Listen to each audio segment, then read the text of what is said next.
दोस्तों स्वागत है आप सभी का तंवर राजपूत मोटिवेशन में। और यहाँ हम स्टॉक के बारे में बातचीत कर रहे हैं, स्टॉक मार्केट के बारे में बातचीत कर रहे हैं, शेयर्स के बारे में बातचीत कर रहे हैं। तो यहाँ पर आज मैं आपको जो बताने वाला हूँ कि किसी भी स्टॉक को हमको बाई करना है तो उसका एक्चुअल कहाँ पर बाई करना चाहिए, रियल में हम लोगों को कहाँ पर बाइंग करना चाहिए। अगर हमको कोई अच्छी कंपनी हो, मान लो निफ्टी 50 की मैंने 50 कंपनियाँ ले ली, उस 50 कंपनियों में से मेरे को उस कंपनी में अगर किसी में डालना है पैसा तो मेरे को कहाँ डालना चाहिए, ये अगर कोई सवाल पूछे तो ये सबसे अच्छा सवाल होता है। देखो इसमें क्या होता है कि अगर मान लो कोई कंपनी बहुत ऊपर जा चुकी है, मान लो यहाँ पर ये किसी कंपनी का चार्ट है, तो इस कंपनी का चार्ट यहाँ पर अगर मैं पैसा डालूँ, हो सकता है मान लो ये तो बुलिश मोड में तो चल रहा है, लेकिन अगर मैंने यहाँ पर डाला और ये एकदम यहाँ पर नीचे आ चुका है, 50 रुपये भी वहाँ से नीचे आ चुका है, तो मेरे लिए तो प्रॉब्लम खड़ा कर ही देगा। और फिर उसके बाद ये कब नहीं जाएगा, देखो यहाँ से मैं दिखाता भी हूँ आपको कि देखो कुछ लोगों ने क्या किया होगा कि यहाँ पर देखो यहाँ से मार्केट ऊपर जा रहा था, यहाँ पे जा रहा था, तो उन लोगों ने यहाँ पर कहीं पे बाइंग किया होगा, इस एरिया में बाइंग किया होगा क्योंकि उनको लगा होगा कि ये तो ऊपर जा रहा है। लेकिन अगर हम बात करें तो इस रेंज में ये था 160 के आसपास, और उसके बाद में ये आ चुका था यहाँ पर 120 के आसपास, तो यहाँ से 40 रुपये का डिफरेंस आ चुका था। कितने का? 40 रुपये का। अब जो बंदा इसमें निवेश करके रखा होगा वो तो सोच रहा होगा कि यार मेरा तो पैसा फंस गया, अभी आगे जाएगा कि नहीं जाएगा। तो दोबारा जब ये उसकी रेंज में गया होगा यहाँ से 160 के आसपास, तो उसने यहाँ से तुरंत निकाल दिया होगा पैसा 160 पे। और यहाँ से अगर हम टाइम फ्रेम देखें तो करीबन ये 6 महीने का टाइम फ्रेम, 5 से 6 महीने का टाइम फ्रेम उसको लग चुका है यहाँ से यहाँ तक जाने में। तो 6 महीने तक बंदा फंसाया था, उसके बाद उसको दिखा तो प्रॉफिट बुक, उसने अपना पैसा निकाल लिया और उसके बाद स्टॉक यहाँ पर पहुँच चुका है, फिर बहुत भाग चुका है। तो मेन पर्पज ये आता है कि हम लोग करें तो क्या करें और कहाँ पर हमको पैसा बनाना है और कहाँ पर हमको पैसा निकालना है। तो यहाँ पर वही चीज़ें मैं आपको बताने की कोशिश कर रहा हूँ। अगर वीडियो पसंद आ जाए तो प्लीज़ यार लाइक शेयर कमेंट ज़रूर करिएगा। तो यहाँ से मैं आपको 2 चीज़ें बताऊँगा, एक तो हिल के बारे में और एक झील के बारे में। आपको ये पता होना चाहिए, हिल और झील 2 चीज़ें अगर आपने सीख ली तो आप इन्वेस्टमेंट सीख जाएंगे। लेकिन देखो शेयर मार्केट है, यहाँ पर रिस्क की गेम है, यहाँ पर किसी भी चीज़ का गारंटी नहीं है, इसलिए टाइम से प्रॉफिट बुक करना, स्टॉप लॉस के साथ ट्रेडिंग करना, ये जो रूल्स है ट्रेडिंग के वो याद रखना ज़रूरी है। तो यहाँ पर आप देख सकते हैं ये इंजीनियर्स इंडिया का चार्ट है, यहाँ पर कौन सा चार्ट है, इंजीनियर्स इंडिया का, और डेली टाइम फ्रेम में लगा रखा है। मैं और भी यहाँ पर आपको दिखाऊंगा। तो यहाँ सबसे पहले हम लोग इसमें क्या करेंगे, जो RSI लगा देंगे, RSI और एक 20 मूविंग एवरेज, तो यहाँ पर आपको पता ही है, रहता ही है, तो ये अपना फिक्स है। तो यहाँ से आपको पता होना चाहिए क्या लगाना है मेरे को, RSI। तो यहाँ से RSI को आप देखोगे तो RSI यहाँ पर देख सकते हैं, इसका पीरियड है 14, मतलब ये 14 लास्ट की 14 कैंडल के बारे में जानकारी देता है। यहाँ से ओवरबॉट हमारा 70 है, ओवर सोल्ड हमारा 30 है। तो यहाँ पर आपको याद रखना है कि जब ये 30 से नीचे चला जाए और जब वापस ऊपर आए तब जाके आपको यहाँ पर क्या करना है, बाइंग के बारे में सोचना है। तो ये एजुकेशन पर्पज के लिए बता रहा हूँ मैं, ये करने से पहले ना फिर अपने आप को एक थोड़ा सा देख ले कि क्या आप वो रिस्क ले सकते हैं, क्या आप उस तरह से कर पाएंगे। तो यहाँ पर आपको यहाँ पर RSI दिख रहा होगा कि देखो ये जो यहाँ पर एक झील बन चुकी है, यानी कि ये 30 दिखाई दे रहा होगा आपको, 30 के नीचे RSI चला गया है, उसके बाद दोबारा से जब वो 30 के ऊपर आया, यानी कि यहाँ पर कहीं पर आया, तब आपको बाइंग करना है। तो यहाँ से आप देखोगे तो स्टॉक कहाँ पर जा चुका है, समझ में आ रहा होगा। कहाँ पर बाइंग करना है आपको, जब 30 के नीचे चला जाए और फिर वापस से दोबारा आए, यानी कि फिर से 30 के आसपास आ जाए यहाँ पर, तब जाके आपको यहाँ पर क्या करना है, बाइंग के बारे में सोचना है। मतलब जब आपको कंफर्म हो जाए तभी जाके आपको यहाँ पर सारी चीज़ें करनी है। और दूसरा क्या है यहाँ पर, और दूसरा, ये तो हम बाइंग के बारे में बात कर रहे हैं, तो बाइंग के बारे में हम लोग पहले देख लेते हैं, फिर मैं आपको सेलिंग के बारे में समझाता हूँ। तो बाइंग के बारे में कहाँ 30 के आसपास आया था, तो यहाँ पर आप देख सकते हो कि यहाँ पर भी 30 के आसपास ही आया था। तो यहाँ पर बराबर से झील नहीं बना, लेकिन 30 के आसपास आया था। तो इसके बाद अगर आप यहाँ पर निवेश किए होते तो यहाँ तक का प्रॉफिट, और या फिर नीचे आके वापस से दोबारा ऊपर गया था तो यहाँ तक का प्रॉफिट आप बुक कर सकते थे। और भी अगर हम लोग इसी स्टॉक को देखते हैं, देखिए मैंने यहाँ पर टाइम फ्रेम ना थोड़ा सा बड़ा करके रखा है। बड़ा का मतलब क्या है, डेली टाइम फ्रेम, इसलिए आपको थोड़ा सा टाइम लगेगा ये चीज़ें। यहाँ पर भी 30 के आसपास आया था, आपको पता है। तो इस एरिया में आप बाइंग करते हैं तो यहाँ से आप देख सकते हैं एक अच्छा सा मोमेंटम दिया है। लेकिन अगर आप इस एरिया में बाइंग करते हैं तो फिर क्या करते, यहाँ पे आ गया था मार्केट, तो यहाँ से आपको क्या हुआ, यहाँ से एक थोड़ा सा सपोर्ट ये है कि आपने लोअर लेवल पे बाई किया है तो आपको यहाँ से ज़्यादा डर नहीं रहेगा। और भी अगर आप यहाँ पर देखना चाहेंगे तो यहाँ पर आप देखो, यहाँ पर आपने कहीं पे बाइंग किया है, यहाँ पर इस एरिया में, तो यहाँ से मार्केट ऊपर गया भी था। तो यहाँ से आपको क्या करना है, थोड़ा सा ट्रेलिंग रखना है। ट्रेलिंग मतलब स्टॉप लॉस को ट्रेलिंग करते जाना है ताकि आपको प्रॉफिट हो तो वो लॉस में कन्वर्ट ना हो, इस बात का आपको ध्यान रखना है। यहाँ से भी आप देख सकते हैं, तो यहाँ से आप देखोगे तो यहाँ से कहीं से आपने बाइंग किया, अगर आपने ट्रेलिंग किया होगा तो यहाँ से आपको थोड़ा सा मार्केट नीचे आया था, नीचे आकर अगर आपका स्टॉप लॉस हिट किया तो ठीक है, अगर नहीं किया तो फिर यहाँ से एक वापस से एक अच्छे से मोमेंटम ऊपर की साइड में दिया है। तो ये चीज़ें आपको हमेशा याद रखनी है। अब हम सेलिंग की बात करते हैं। सेलिंग की अगर मैं बात करूँ, चलिए यहाँ से हम बात करते हैं सेलिंग की।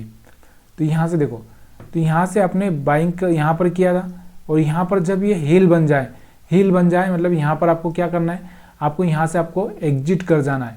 यहाँ से आपको क्या करना है, एग्जिट कर जाना है, यहाँ रुकना नहीं है, ठीक है। फिर दोबारा ये यहाँ पर कहीं पर आए, फिर आपको बाइंग करना है। जैसे ही हिल बन जाए तो वैसे ही आपको यहाँ से एग्जिट कर जाना है, रुकना नहीं है, क्योंकि रुकोगे तो फंस भी सकते हो। इस बात का ध्यान रखो, क्योंकि अपना जो प्रॉफिट आया फिर से यहाँ से आपको दिख रहा होगा कि हिल के पास ही पहुँचा था यहाँ पर, तो यहाँ से फिर से एक सेलिंग प्रेशर आया, लेकिन यहाँ पर आपको दिख रहा होगा झील बन चुकी है, तो वापस से झील में बाई कर सकते हैं आप। लेकिन स्टॉप लॉस का आपको याद रखना है कि ट्रेलिंग करते जाना है। ट्रेलिंग में क्या होगा कि आपका जो लॉस होगा वो लॉस नहीं होगा, बड़ा लॉस नहीं होगा। देखो यहाँ से अगर हम देखें इसको, तो यहाँ से मार्केट एक अच्छा सा मोमेंटम भी दिया, यहाँ से हिल में जा चुका है, तो हिल में जाने के बाद आपको क्या करना है, एग्जिट कर जाना है, रुकना नहीं है। देखो रुकना नहीं है, मैं क्या बोल रहा हूँ, हिल में जाने के बाद रुकना नहीं है। तो जैसे ही झील में आया फिर बाइंग कर दिए, फिर यहाँ से यहाँ तक का प्रॉफिट आप देख सकते हैं।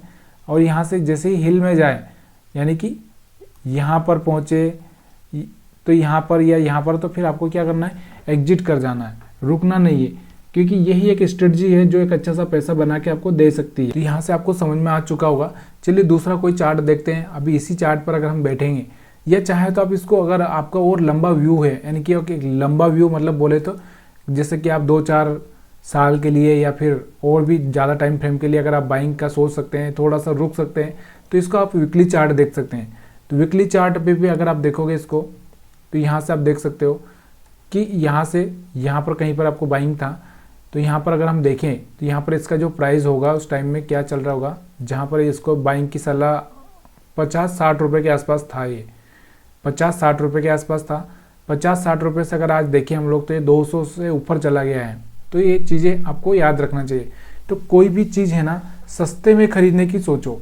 क्या होता है, सस्ते में खरीदा ना तो फिर थोड़ा सा लॉस का कम चांस होता है, लेकिन आपको याद रखना है कि फंडामेंटल कंपनी का थोड़ा सा सही होना चाहिए।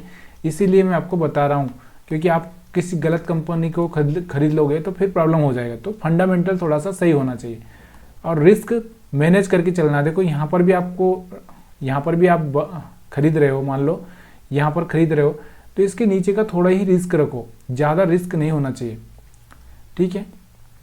और भी अगर हम देखें तो इसमें यहाँ पर आपको वीकली चार्ट पे यहाँ पर कहीं पर बाइंग करना था 50 रुपये के आसपास, उसके बाद ये 70-80 तक भी गया था, ठीक है। तो और हम लोग दूसरी कंपनी को चार्ट देखते हैं, क्योंकि यही चार्ट देखने से फिर मतलब नहीं निकलेगा। एक ही कंपनी का अगर मैं आपको चार्ट दिखाऊंगा तो फिर फ़ायदा नहीं है। यहाँ पर आप इसमें भी देख सकते हो, तो यहाँ पर आपको दिख रहा होगा झील और हिल वाला सिस्टम। तो यहाँ से देखोगे तो यहाँ से ये 70 से सीधे 275 के ऊपर चला गया था। 275 तो नहीं, 150 के ऊपर गया था। तो एक अच्छा सा मौका आपको यहाँ पर देखने को मिल सकता है। बाकी और भी कंपनियाँ हैं जिनके बारे में हम लोग बात करना चाहते हैं तो कर सकते हैं।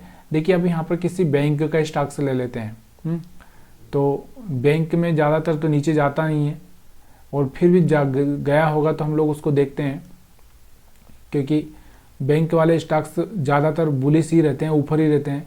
तो यहाँ पर 30 के पास में अगर कहीं गया होगा तो यहाँ पर देखते हैं हम एक्सिस बैंक का आपको दिख रहा होगा, यहाँ पर 30 के आसपास दिख रहा है।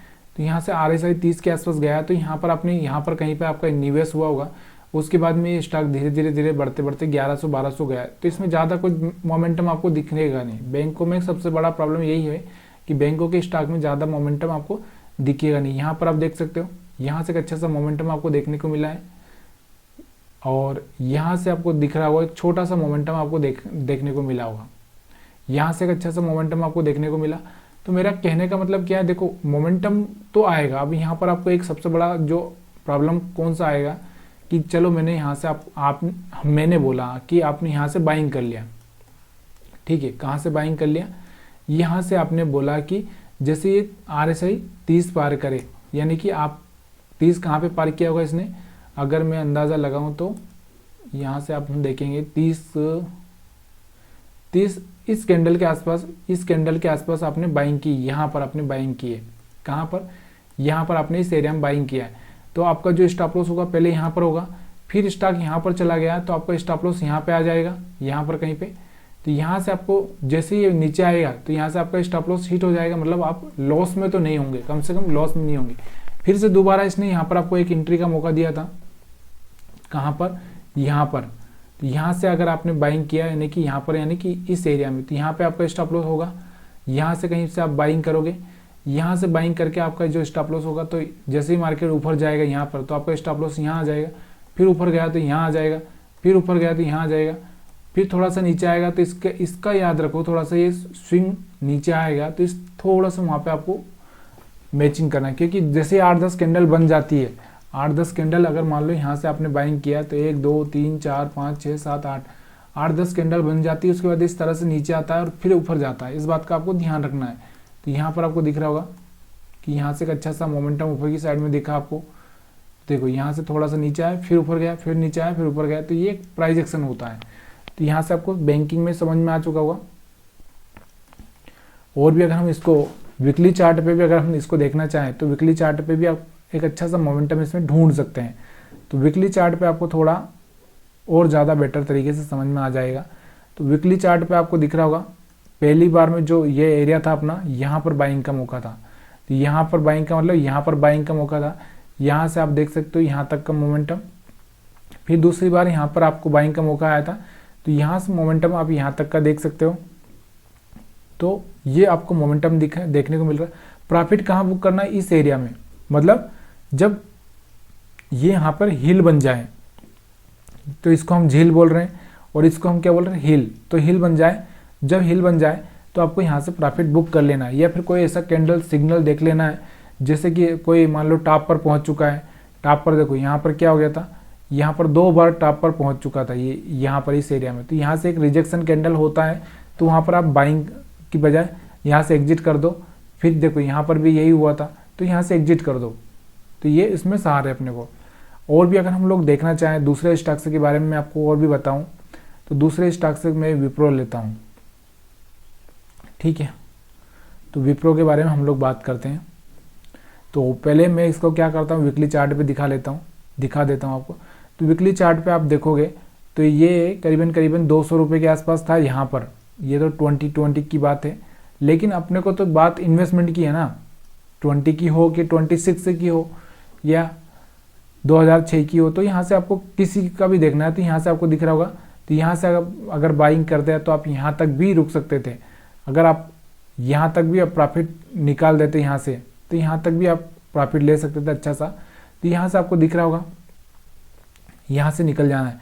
फिर से दोबारा से आपको इस एरिया में कहीं पर बाइंग मिल रही थी, इस एरिया में कहीं पर बाइंग मिल रही थी 400 के आसपास। अभी ये स्टॉक जा चुका है कहाँ पर, 500 के ऊपर। तो यहाँ से एक तरीके से ये अच्छी से बाइंग दिख सकती है आपको। और भी अगर हम देखना चाहें तो बाइंग कहाँ पर, देखो बाइंग की बात कर रहे हैं हम, सेलिंग की बात नहीं कर रहे हैं, हम एग्जिट की बात कर रहे हैं। यहाँ से आपको एक बाइंग दिख सकती थी, यहाँ से आपको एक बाइंग दिख सकती थी। और भी अगर हम देखें तो यहाँ से आपको दिख रहा होगा एक, यहाँ से एक अच्छी सी बाइंग आपको दिख सकती थी यहाँ से। तो ये सारी चीज़ें ना वीकली चार्ट पे दिखा रहा हूँ मैं। अगर हम लोग इसको डेली टाइम फ्रेम में देखेंगे तो और आपको देखने को मिल सकता है। तो डेली टाइम फ्रेम में हम लोग चलते हैं। तो डेली टाइम फ्रेम में आप देख सकते हो। तो यहाँ पर आप देखो डेली टाइम फ्रेम में आप कहाँ पर मिल रहा था बाइंग का मौका, यहाँ पर कहीं पे, यहाँ पर कहीं पे। तो यहाँ से एक अच्छा सा पैसा बना सकते थे आप। और भी अगर हम बात करें तो यहाँ पर आपको दिख रहा था डेली टाइम फ्रेम में, ये अच्छी कंपनियों का यही एक सबसे बड़ा अच्छा सा मौका होता है कि यहाँ पर आप बाइंग कर सकते थे, यहाँ पर एक अच्छा सा पैसा बना सकते थे। तो मेन चीज़ वही मैं आपको बताना चाह रहा हूँ कि आपको कहाँ पर बाइंग करना है और कहाँ पर आपको बाइंग नहीं करना है। तो ये सब चीज़ें आपको समझ में आ रही होगी आसानी से। अगर आ रही है तो प्लीज़ यार मेरा चैनल, हमारा चैनल जो है सब्सक्राइब कीजिए और वीडियो को दूसरों तक शेयर कर दीजिए ताकि उनको भी समझ में आए। यहाँ पर आपको दिख रहा होगा, यहाँ से आपको एक स्टॉप लॉस हिट होता है, यहाँ से आपका क्या स्टॉप लॉस हिट होता है। तो होने दीजिए, अब ये होगा ही होगा, इसमें कोई प्रॉब्लम नहीं है। स्टॉप लॉस तो देखिए शेयर मार्केट का गेम ही वैसा है कि यहाँ पर स्टॉप लॉस भी हिट होगा आपका, ऐसा नहीं कि आपको सिर्फ प्रॉफिट ही होगा। यहाँ पर आप देख सकते हो, यहाँ पर आपको दिख रहा होगा, यहाँ से बाइंग यहाँ तक का प्रॉफिट आप बुक कर सकते थे। तो वीडियो देखने के लिए आप सभी का बहुत बहुत धन्यवाद। आप चाहें तो जाकर टेस्ट करिए और टेस्ट करके देखिए कि यहाँ पर ये स्ट्रेटजी काम करती है कि नहीं करती है। वीडियो देखने के लिए फिर से आप सभी का बहुत बहुत धन्यवाद।